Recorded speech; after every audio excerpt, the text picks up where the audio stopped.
स्वागत है आप सभी का। आपके साथ मैं हूं स्वप्निल और आप देख रहे हैं खबर में दम है। देखिए, आज बात होगी लाखों के सपनों को तोड़ने वालों के बुरे दिन शुरू हो गए हैं। हम बात कर रहे हैं पेपर लीक माफियाओं के किले पर बुलडोजर अटैक की। देरी सही लेकिन जिंदगी बर्बाद करने वालों के खिलाफ कार्रवाई हो रही है, लेकिन सरगना तक पहुंचना अभी भी बाकी है। आज बात बीड़ी के कारोबार से काली कमाई के खेल की भी, जिसे हम डिकोड करेंगे। तो और भी खबरें होंगी। शुरू करते हैं खबर में दम है।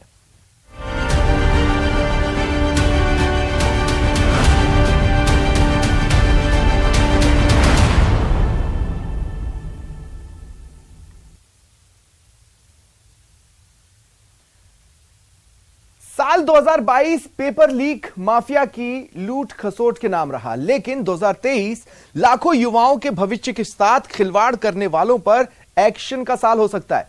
शुरुआत हो चुकी है। सीनियर टीचर भर्ती परीक्षा के पेपर लीक मामले के फरार मास्टरमाइंड पर एक्शन के साथ देखिए कैसे सपने तोड़ने वाले का टूटा आशियाना।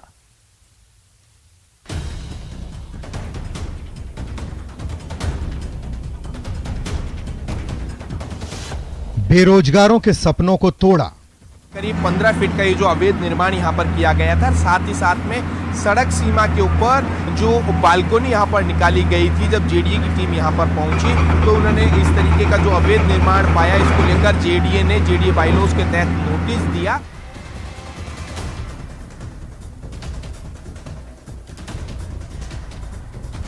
अब अपने आशियाने पर चला बुलडोजर। आपने याचिका लगाई थी, आपने साइन किए थे याचिका पर कोर्ट में। साइन तो कर दिया, बच्चा सिखा दी, बच्चा सिखा दी, ध्यान कौन नहीं है। फरार मास्टरमाइंड का किला ध्वस्त। विशेषकर अपने युवाओं के साथ में, लाखों युवाओं के सपनों के साथ में, उनके भविष्य से जो खिलवाड़ करते हैं, गंभीरतम आपराधिक करते अक्षम्य है वो, उनको निश्चित रूप से ये संदेश है। और ये कार्रवाई जो आवास पे हुई है, कोचिंग इंस्टीट्यूट पे हुई है, वो उसी के तहत हुई है। जेबीए ट्रिब्यूनल का फैसला, 5 मिनट में कार्रवाई।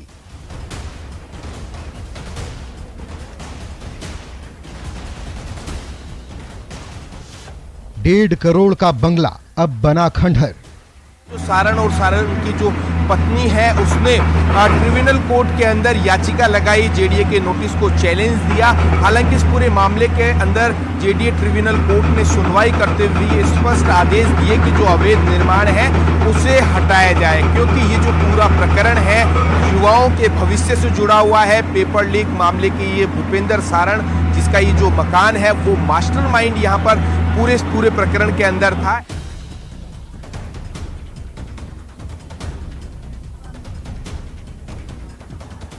लाखों बेरोजगारों के सपने तोड़ने वाले सीनियर टीचर पेपर लीक के मास्टरमाइंड के घर पर जब चला बुलडोजर तो देखिए क्या था नजारा।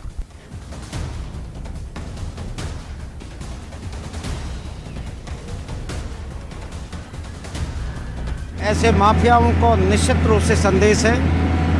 आधार इसका पूरा कानूनी है, अवैध निर्माण, अवैध अतिक्रमण का होना, जो माननीय ट्रिब्यूनल जेडीए ने भी स्पष्ट रूप से लंबी बहस के बाद में और दोनों पक्षों के सुनने के बाद हमारे पक्ष को सही माना है।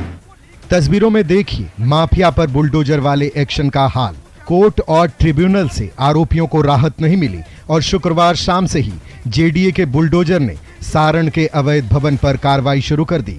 सारण ने काली कमाई से बने अपने भवन में अवैध रूप से 2 मंजिली बनाई थी, तो ग्राउंड फ्लोर पर भी कुछ अवैध निर्माण किया था, जिसे जेडीए ट्रिब्यूनल के आदेश के बाद ढा दिया गया। तो दूसरी तस्वीर है सोमवार को जयपुर के गुर्जर की थाड़ी स्थित अधिगम कोचिंग इंस्टीट्यूट पर चलते जेडीए के बुलडोजर चलने की। जेडीए ने कोचिंग की बिल्डिंग पर बुलडोजर चलाकर करीब 3 घंटे में पूरी 5 मंजिला बिल्डिंग को गिराया। अब आपको बताते हैं कि कैसे चला मास्टरमाइंड के किले पर बुलडोजर। जेडीए ने सोमवार को भूपेंद्र सारण के घर में अवैध निर्माण को लेकर नोटिस जारी किया। उस नोटिस का बुधवार तक कोई जवाब पेश नहीं किया गया। गुरुवार सुबह जेडीए ने लीगल नोटिस जारी किया। मकान मालिक की तरफ से जेडीए ट्रिब्यूनल कोर्ट में याचिका दायर की गई। जेडीए ट्रिब्यूनल ने सुनवाई तक जेडीए को कार्रवाई करने से रोका। शुक्रवार को जेडीए ट्रिब्यूनल ने जैसे ही याचिका खारिज की, जेडीए एक्शन में आ गया।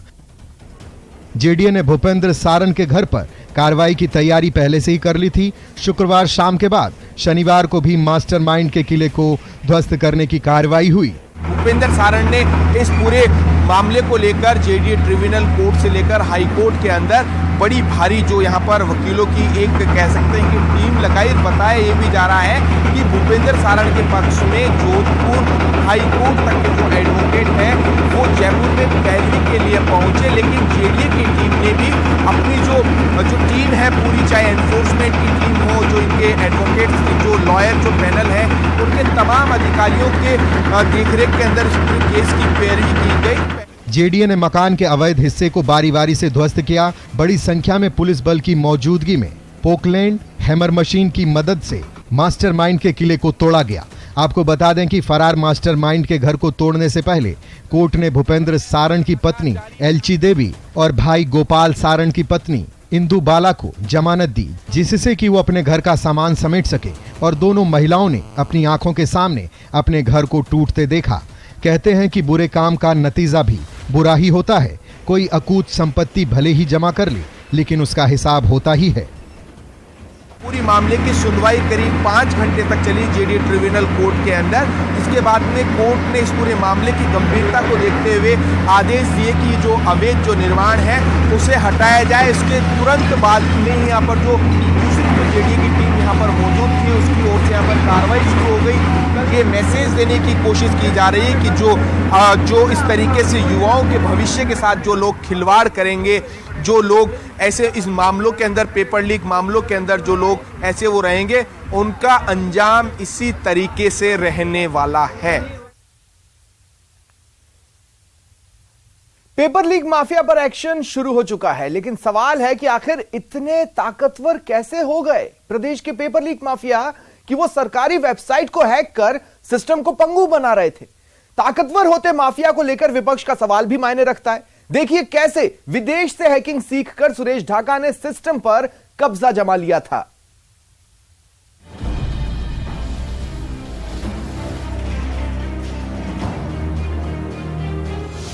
पेपर लीक माफिया पर बुलडोजर वाला वार। अभियुक्त ने तो केवल किराए पे वो बिल्डिंग ली हुई थी, और ये अभियुक्त भी कौन है? एक छोटी मच्छी इस पूरे खेल के अंदर। इस नकल माफिया के अंदर जो बड़े लोग हैं उन्हें तो संरक्षण दे रही है राजस्थान सरकार।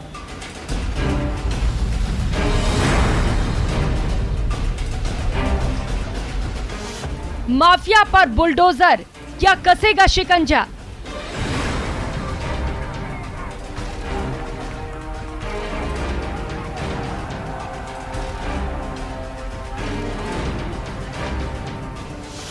सुरेश ढाका और भूपेंद्र सारण मोहरे, आका कौन? जिस अधिगम इंस्टीट्यूट को गिराया है वो सुरेश ढाका का नाम नहीं था। तो ऐसी कार्रवाई सरकार इसलिए कर रही है, 50 लाख करोड़ 1.5 करोड़ की बिल्डिंग को तोड़ के राज्य के 40 लाख बेरोजगार जिनके साथ सभी परीक्षाओं में धोखा हुआ है, विश्वासघात हुआ है, उनको ठगा गया, उनको लूटा गया, पेपर ऑफलाइन ऑनलाइन लीक किए हैं, उनके ध्यान को बांटना चाहती है सरकार। सालों से सरकारी नौकरी के इंतजार में टकटकी लगाए बैठे तैयारी कर रहे बेरोजगार युवाओं के लिए साल 2022 में एक के बाद एक लगातार पेपर लीक घोटाला होता रहा। इस बार सरकार ने सीनियर टीचर पेपर लीक भर्ती के मामले में आरोपी सुरेश ढाका और भूपेंद्र सारण के ठिकानों पर तोड़फोड़ की कार्रवाई करके एक बड़ा मैसेज दिया है। सरकार चाहती है कि पेपर लीक माफियाओं के खिलाफ सख्त कार्रवाई हो, लेकिन बेरोजगार युवाओं की डिमांड है कि कार्रवाई इससे आगे की ओर होनी चाहिए, क्योंकि जो अब तक की कार्रवाई है उससे बेरोजगार युवा संतुष्ट होता हुआ नजर नहीं आ रहा है, क्योंकि दोनों ही पेपर लीक माफिया अभी भी पुलिस से आंख चुराते हुए लगातार भागते हुए नजर आ रहे हैं। राजस्थान का युवा बर्दाश्त नहीं करेगा। एक भी पेपर लीक हो गया तो नेताओं का भविष्य लीक कर देंगे तो हो जाते हैं। इसमें खुली चेतावनी है ये। पूरे राजस्थान में हर जगह युवा सड़कों पर उतर रहे हैं। तत्काल आगामी भर्ती परीक्षाओं के लिए राष्ट्रों का कानून लागू किया जाए, भर्ती परीक्षाओं की सीबीआई जांच करवाई जाए, और जो थाईलैंड में गए उनको पकड़ो, उनकी संपत्ति जब्त करो, मकानों पर बुलडोजर चलाओ। अब आपको बताते हैं पेपर लीक के आरोपियों के खिलाफ एक्शन की बात। सीनियर टीचर पेपर लीक घोटाले के मुख्य आरोपी के खिलाफ छोटी मोटी कार्रवाई हो रही है, लेकिन खबरों के मुताबिक दोनों फरार आरोपी थाईलैंड में हैं। हालांकि वो वहां तक कैसे पहुंचे, इसके बारे में अभी कोई पुख्ता जानकारी नहीं मिल सकी है। लेकिन सवाल तो उठता है कि पेपर लीक की जानकारी मिलने के बाद भी कार्रवाई करने में देरी क्यों हो गई। भूपेंद्र सारण का नाम बताया था, दूसरे दिन पुलिस को उनको पकड़ना चाहिए था, 2 दिन तक वहां पर रहे और वो पार हो गए और अब कहते हैं थाईलैंड पहुंच गए। इसलिए मैं कोई आपसे दुर्भावना नहीं रख रहा मीडिया से, मैं भी अल्टीमेटली नहीं पकड़ूंगा तो मैं सारे नाम मीडिया को बताऊंगा ही, लेकिन मैं चाहता हूं कि ये भागे नहीं और पुलिस उनको पकड़ ले। बराबर पेपर लीक हो रहे हैं, बराबर भर्तियां रद्द हो रही है और नेताओं के अधिकारियों के बराबर नाम आ रहे हैं। हमने आरोप भी लगाए थे, स्टेट की कोई भी एजेंसी स्टेट के किसी मंत्री को और बड़े अधिकारी को सलाखों के पीछे नहीं डालती। इसलिए हमने बार बार मांग करी, इस सेकंड ग्रेड के पेपर के अंदर भी हमने मांग करी कि इसकी सीबीआई जांच हो और सीबीआई जांच के अंदर दूध का दूध और पानी का पानी हो जाएगा। सेकेंड ग्रेड टीचर भर्ती पेपर लीक मामले के मुख्य आरोपी माने जा रहे सुरेश ढाका को लेकर विपक्ष के आरोप यूं ही नहीं है। पूरे ठाट बाट से रहने वाले सुरेश ढाका ने न सिर्फ पेपर लीक की प्लानिंग बनाई, बल्कि हंगामा मचाने से पहले देश छोड़ने की भी फुल प्रूफ योजना तैयार की थी और उसी हिसाब से देश से फरार भी हो गया। माना जाता है कि आपराधिक, खासकर ठगी के रिकॉर्ड वाले ढाका और सारण दोनों ने कुछ ही सालों में अकूत संपत्ति इकट्ठा की। वो 2 बार जेल जा चुका है, जिसमें हवाला जैसे आर्थिक अपराध भी शामिल हैं। मुंबई में मनी लॉन्ड्रिंग की जांच के दौरान वो पकड़ा गया। इसके बाद 2016 में मुंबई से भागकर जयपुर आ गया। मुख्यमंत्री के ओएसडी, जिन पे पहले भी आरोप लगे, ये जितने भी कोचिंग संस्थाएं टूट रही है, बुलडोजर चल रहे हैं, इनके अंदर मुख्यमंत्री के ओएसडी की 2-3 जगह पार्टनरशिप है परिवार की, ये भी आरोप हम लोगों ने लगाए। सूत्रों के मुताबिक सुरेश ढाका के पास 3 मोबाइल सिम हैं, जो दूसरे के नाम से और अलग अलग राज्यों में रजिस्टर्ड हैं। फर्जी सिम कार्ड के दम पर ही वो पुलिस को चकमा देता रहा। आरोप है कि सुरेश ढाका ने चीटिंग कर अपनी गर्लफ्रेंड की जलदाय विभाग में नौकरी लगवाई। तब सुरेश ने अपनी गर्लफ्रेंड को एग्जाम पास कराने के लिए वेबसाइट हैक किया था। सुरेश और उसकी गर्लफ्रेंड की चैट से पुलिस को कुछ सबूत हाथ लगे हैं। सुरेश की गर्लफ्रेंड के फ्लैट से पुलिस ने 19 लाख रुपए भी बरामद किए हैं। जांच में पता लगा कि सुरेश ढाका और उसके गैंग ने सेकेंड ग्रेड परीक्षा के पेपर लीक के लिए जून से ही प्लानिंग कर ली थी। पेपर सॉल्व कराने के लिए उसने एक्सपर्ट को भी तैयार कर लिया था। सूत्रों के मुताबिक उसने पेपर सॉल्व करने के लिए अभ्यर्थियों से 10-10 लाख रुपए एडवांस में लिए थे। आरपीएससी के सेकंड ग्रेड के पेपर को लीक करने के बाद में एक बार फिर से परीक्षा का आयोजन करने के लिए परीक्षा का रीशेड्यूल जारी कर दिया गया है। लेकिन अभ्यर्थियों में अभी भी मायूसी है, क्योंकि पूर्व में रीट का पेपर लीक करने वाला आरोपी भी खुले में घूम रहे हैं और वर्तमान के पेपर को लीक करने वाले लोगों को भी पुलिस दबोचने में अभी तक नाकाम साबित हुई है। ऐसे में बेरोजगार युवा मांग कर रहे हैं कि सरकार ने जो बेरोजगारों के लिए हितैषी नकल विरोधी कानून बनाया था, उसकी जमीनी स्तर पर पूरी तरह से पालना नहीं हो पा रही है। बेरोजगारों में एजेंसियां कब तक अपना विश्वास बराबर बना पाएगी, इसका सभी को बेसब्री से इंतजार है। लेकिन फिलहाल राजस्थान में पेपर माफिया के खिलाफ कड़ी कार्रवाई नहीं होने की वजह से पेपर माफिया खुले में बेखौफ तरीके से पेपर दर पेपर लगातार लीक कर रहा है। ऐसे में बेरोजगारों के बीच में सरकार भरोसा कब तक फिर से बना पाती है, इसका सभी को बेसब्री से इंतजार है। कैमरा पर्सन मान सिंह के साथ लवली वधवा, न्यूज़ 18 राजस्थान, जयपुर। और अब बात बीड़ी कारोबारी से करोड़ों की कमाई करने वाले कारोबारी की ब्लैक फाइल की। आयकर विभाग की टीम ने लगातार 3 दिन तक कार्रवाई कर बड़ा एक्शन लिया।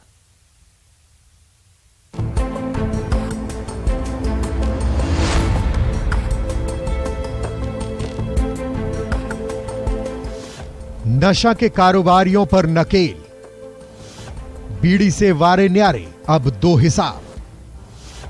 बीड़ी कारोबारी का काला साम्राज्य।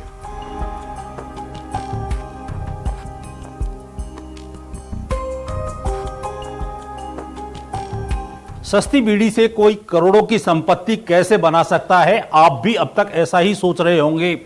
लेकिन राजस्थान आयकर इन्वेस्टिगेशन विंग ने पहली बार टैक्स चोरी के एक ऐसे अभेद किले को भेदा है जिसे अभी तक केंद्र और राज्य की कोई भी जांच एजेंसी नहीं भेज सकी थी। राजधानी जयपुर समेत जयपुर, टोंक, दौसा, लालसोट, सवाई माधोपुर करीब आधा दर्जन से ज्यादा शहरों में आयकर विभाग ने छापे मारे। 3 दिन तक लगातार छापे की कार्रवाई के बाद जो खुलासा हुआ हम सबको हैरान कर देने वाला है। बीड़ी निर्माता कारोबारी समूह ईद मोहम्मद निजामुद्दीन से जुड़े ठिकानों पर आयकर छापे की कार्रवाई में जो खबरें सामने आ रही है वो हैरान करने वाली है। करोड़ों की अवैध कमाई का खुलासा हो रहा है। आयकर विभाग ने इस कार्रवाई में 1.5 करोड़ से ज्यादा की नकदी और 2 करोड़ से ज्यादा की ज्वेलरी को जब्त किया है। बीड़ी निर्माता कारोबारी समूह पर चल रही आयकर छापे की कार्रवाई में ग्रुप के कई गोरख धंधे का खुलासा हुआ है। ग्रुप संचालक भारी मात्रा में तंबाकू उत्पादों का कारोबार सिर्फ कच्ची पर्चियों के जरिए कर रहा था। केंद्र सरकार और राज्य सरकार ने तंबाकू उत्पाद पर 125% ज्यादा सेस लगाया है। आयकर चोरी के साथ साथ ग्रुप संचालकों ने जीएसटी और सेस के बड़े पैमाने पर चोरी की है। अधिकारियों ने कारोबार के संबंध में दस्तावेज मांगे तो ग्रुप संचालक संबंधित दस्तावेज उपलब्ध नहीं करवा पाए। आयकर छापे में अवैध कारोबार के हिसाब से किताब की डायरियां मिली है। इन डायरियों में चांद तारा छाप, 2 भाई, 21 जैसे कई ब्रांड की बीड़ियों की अवैध कारोबार की जानकारी है। जांच में कच्ची पर्चियों के जरिए करोड़ों के हिसाब किताब की जानकारी मिली है। डायरी में ग्रुप संचालक की ओर से अवैध कारोबार के लिए दी जाने वाली चंदा की राशि, कमीशन जैसे महत्वपूर्ण नकदी की भी जानकारी लिखी हुई है। आयकर विभाग ने इन महत्वपूर्ण डायरियों को जब्त कर लिया है। छापे की कार्रवाई में मिले सभी दस्तावेजों को जब्त कर उनकी छानबीन शुरू कर दी गई है। आपको बता दें कि बुधवार को सुबह सुबह जयपुर समेत कई शहरों में इस कारोबारी ग्रुप से जुड़े ठिकानों पर कार्रवाई शुरू हुई तो हड़कंप मच गया। जयपुर, टोंक, देवली आयकर विभाग की अलग अलग टीमों ने बीड़ी कारोबारी के दफ्तर, घर और उनसे जुड़े प्रतिष्ठानों पर कार्रवाई की। कार्रवाई में 200 से ज्यादा आयकर अधिकारी और 150 पुलिसकर्मी की टीम शामिल रही। पहले दिन आयकर विभाग की टीम ने बीड़ी कारोबारी से जुड़े 27 ठिकानों पर दबिश दी। मिली जानकारी के बाद आयकर विभाग ने दूसरे दिन 29 ठिकानों पर जांच पड़ताल की तो तीसरे दिन आयकर विभाग की टीम ने 10 ठिकानों पर इस आयकर चोरी से जुड़े दस्तावेज खंगाले। इनकम टैक्स डिपार्टमेंट ने रेड के दौरान फैक्ट्री, मकान, फार्म हाउस, गोडाउन और कारों तक की छानबीन की। दरअसल आयकर विभाग की इन्वेस्टिगेशन टीम ने पहले इन उद्योगपतियों के पिछले 5 साल के रिकॉर्ड खंगाले जिसमें भारी मात्रा में अनियमितता मिली, जिस पर आयकर विभाग की इन्वेस्टिगेशन टीम ने जयपुर और दौसा टीम को साथ में लेकर सर्च करना शुरू कर दिया। आयकर विभाग द्वारा बीड़ी निर्माता समूह ईद मोहम्मद निजामुद्दीन ग्रुप के ठिकानों पर की गई छापे की कार्रवाई में कई चौंकाने वाले खुलासे सामने आए हैं। आयकर विभाग को ऐसे दस्तावेज मिले हैं जिसमें साबित होता है कि इस ग्रुप के द्वारा बहुत बड़े पैमाने पर बीड़ी का अवैध कारोबार किया गया है। आयकर विभाग ने इन तमाम दस्तावेजों को जब्त कर लिया है और लॉकरों की जांच शुरू कर दी है। आयकर विभाग की इस कार्रवाई में करोड़ों रुपए की टैक्स चोरी का खुलासा हो रहा है। इस ग्रुप के द्वारा 40 करोड़ से ज्यादा का टर्नओवर बीड़ी के कारोबार में किया जाता रहा है, लेकिन इसकी जानकारी आयकर विभाग या दूसरी जांच एजेंसियों को नहीं दी। कैमरा पर्सन भवानी सिंह के साथ राकेश शर्मा, न्यूज 18 राजस्थान, जयपुर। बहरोड का क्राइम कनेक्शन जग जाहिर है, लेकिन हैरत तब हुई जब एक गैंगस्टर पर हमले के बाद पुलिस की कार्रवाई को लेकर हंगामा हुआ। पहले पुलिस के साथ सांसद की झड़प हुई, फिर सांसद और स्थानीय विधायक भिड़ गए। सबसे बड़ा गुंडा पुलिस की वर्दी में आप हो यहाँ पर। की बात करने की मेरे साथ जरूरत नहीं है, ठीक है ना? सांसद विधायक तनातनी का लादेन कनेक्शन। जो लोग इस तरह की मानसिकता रखते हैं, ये डीएसपी, इसका नाम क्या है? आनंद राव। ये तो जिंदगी भर मेरा नाम याद रखेगा और ये अफसोस करेगा पूरी जिंदगी भर कि इसने जो आज गलती करी है वो गलती इसने क्यों करी। लादेन पर हमले के बाद क्यों हुई बयानबाजी? बहरोड में जो फायरिंग हुई इसमें सीधा सीधा हाथ सांसद अलवर के जो है बालकनाथ उनका है। उन्होंने गैंगस्टर को 3 तारीख को पैसे भेजे, 4 को स्टेज पे बिठाया और 5 को घटना को अंजाम दिया गया। अपराध पर एक्शन, सियासत क्यों? तू कभी भी शांति से नहीं सो पाएगा। तूने जो आज अपराध किया है, जो पाप किया है, इस पाप का इस जन्म में कर, अगले जन्म में भी तू पश्चाताप कितना ही करना, कितना ही कुछ करना, लेकिन इस पाप से मुक्त नहीं हो पाएगा तू। साल चुनावी है तो हर बात में सियासत अपनी गुंजाइश ढूंढ लेती है। अलवर में सांसद विधायक तनातनी मामले में भी कुछ ऐसा ही दिख रहा है, जहां कुख्यात अपराधी विक्रम गुर्जर उर्फ लादेन पर हमले की जांच में पुलिस ने कुछ लोगों को हिरासत में लिया, लेकिन पुलिस की इस कार्रवाई के बाद सियासत भड़क उठी। सांसद बालकनाथ पुलिस के एक्शन को बीजेपी कार्यकर्ताओं के खिलाफ बताते हुए न सिर्फ डीएसपी से उलझे बल्कि पुलिस अधिकारी को देख लेने तक की धमकी दे डाली। फिर एंट्री हुई बहरोड विधायक बलजीत यादव की। फिर क्या था, सांसद और विधायक दोनों ने सियासी मर्यादा से बाहर जाते हुए बयानबाजी शुरू कर दी।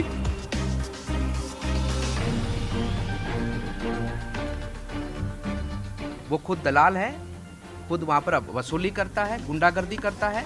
वो तो राजस्थान की पुलिस के ऊपर एक धब्बा है। वो मैं तो कहता हूं कि ऐसे डीएसपी की तुरंत जांच हो और उसकी कुंडली की भी जांच हो। जब तक आप जियो, जिंदा रहो, जिस दिन आपको ये लगे कि आज आप ज्यादा पावर में आ गए हो, तो एक अधिकारी के बच्चे नहीं, अलवर जिले के, राजस्थान के किसी भी शरीफ आदमी के बच्चे को आप अपनी विध्वंसकारी नजरों से देखने तक का प्रयास करना, आपका मुंह सपोड़े मार मार के लाल कर देंगे हम, जहां आप करोगे वो। अलवर जिले के बहरोड विधानसभा में राजनीतिक द्वेष नई बात नहीं है। एक बार फिर जब बहरोड पुलिस ने गैंगवॉर के सिलसिले में 3 लोगों को हिरासत में लिया तो हंगामा शुरू हो गया। समर्थकों के साथ अलवर के बीजेपी सांसद महंत बालकनाथ बहरोड थाने पहुंचे और उनको हिरासत में लिए जाने का कारण पूछा। आरोप है कि सांसद को पुलिस की ओर से संतोषजनक जवाब नहीं मिला तो सांसद बालकनाथ बहरोड के डीएसपी आनंद राव से उलझ गए और पुलिस अधिकारी को धमकी तक दे डाली। और जिस प्रकार से पुलिस का वर्दी पहनकर ये लोगों पर अत्याचार, वसूली, गुंडागर्दी करते हैं, किस प्रकार से जो काम हो रहे सबको सब ध्यान में है। पुलिस उपाधीक्षक और सांसद में काफी नोकझोंक हुई। सांसद बालकनाथ धरने पर बैठ गए, फिर भिवाड़ी के पुलिस अधीक्षक के हस्तक्षेप से सांसद ने धरना तो खत्म किया, लेकिन डीएसपी के खिलाफ कार्रवाई की मांग रखी। लेकिन अगले दिन सांसद बालकनाथ के खिलाफ स्थानीय लोगों ने विरोध प्रदर्शन किया और उन पर गंभीर आरोप लगाए गए। बहरोड के विधायक और समर्थक डीएसपी आनंद राव के समर्थन में जुट गए और जमकर हंगामा किया। विधायक ने सांसद बालकनाथ पर अपराधियों को संरक्षण देने का आरोप लगाया। सांसद आए, जब उनके गुर्गे पकड़े और इस ढंग से बौखला रहे थे, उससे साफ लग रहा था और अब तो ये स्पष्ट हो गया कि बालकनाथ को डर था कि 120B में पुलिस बालकनाथ को मुलजिम बनाएगी और वो सलाखों के पीछे जाएगा, क्योंकि जो गुर्गे पकड़े थे वो सारा राज उगल थे। इसलिए पुलिस को उन्होंने पूछताछ नहीं करने दी और दबाव बना दिया। तो देखा आपने, खबर में दम है। फिलहाल इतना ही, नमस्कार।